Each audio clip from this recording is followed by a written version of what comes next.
ምንድነው የሚለው ንገረኝ። ንባቡ ምንድነው የሚለው? ንባቡ እንደዚህ ነው የሚለው። እርሷም እመቤታችን እግዝእትነ ማርያም እነዚህን ነፍሳት ዘላለም በገሃነመ እሳት ወርደው ሲቀሩስ እንኳ አንድ ጊዜ 7 ጊዜ ልሙት ብላ ሞታለች። ኋላም ለፍጥረት ሁሉ መጽደቂያ ሆና ተገኝታለች እና ስለዚህ ውህብት ስጥወት አላት። ለፍጥረት ሁሉ መጽደቂያ ነው የሚለው አይደለ? ለፍጥረት ሁሉ መጽደቂያ ነው የሚለው። ፍጥረት ሁሉ ጸደቀ አይልም። የሚለው ምንድነው? ለፍጥረት ሁሉ መጽደቂያ።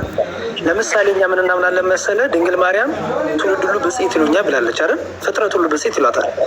ብጽዕት የማይላት ሰው ያልጸደቀ ነው፣ መጽደቂያ ያላገኘ መንገድ። ለምን ቢባል ድንግል ማርያም ብጽዕት የሚላት ከእሷ አምላክ ተወልዷ ብሎ የሚያምን ነው።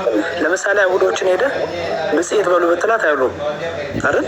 ምክንያቱም ከእርሷ አምላክ ተወልዷ ብሎ ስለማያምኑ።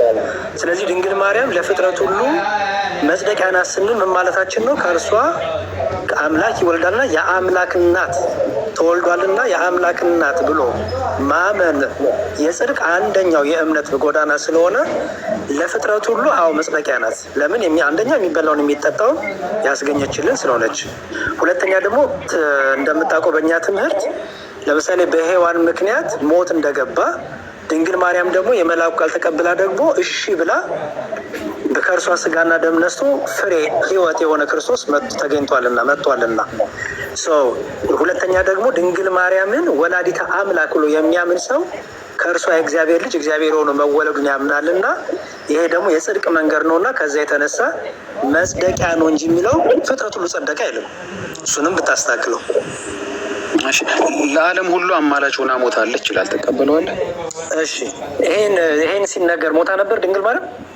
አይ ራእይ ነው እኮ አልከኝ እኮ። አልሞተችም ማለት እኔ እንጃ። አንተ ንገረኝ። አንተ መጽሐፍ አይደል ያሬድ እኮ እየተናገረች ነበር እኮ ንገረኝ። ሞታ ነው ወይስ ገና ልትሞት ነው ማለት ነው?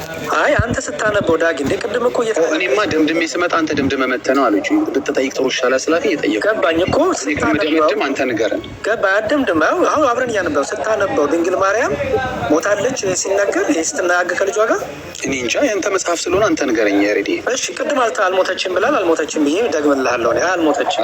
እሺ ትሞታለች ማለት ነው። አማላጅ ለዓለም ሁሉ አማላጅ ሆና ትሞታለች ማለት ነው። ገና ካለ በጣም ጥሩ። መሞት የሚለው ምን ማለት ነው እኮ አልኩ። አሁን አየኸው። አሁን ትሞታለች ሲል እዛ ሰዓት አልሞተችም ድንግል ማርያም አልሞተችም። ለምሳሌ እኮ አልኩ እኛ ዲያቆናት፣ ካህናቱ፣ ክርስቲያኖቹ ሁሉ የተጠሩት ሳትሞት ነው ሞታለች የሚለው። ልጨርስልህ። ለምሳሌ እኔ ለዓለም ሞቻለሁ ካልኩ ምን ማለት ነው ዳጊ?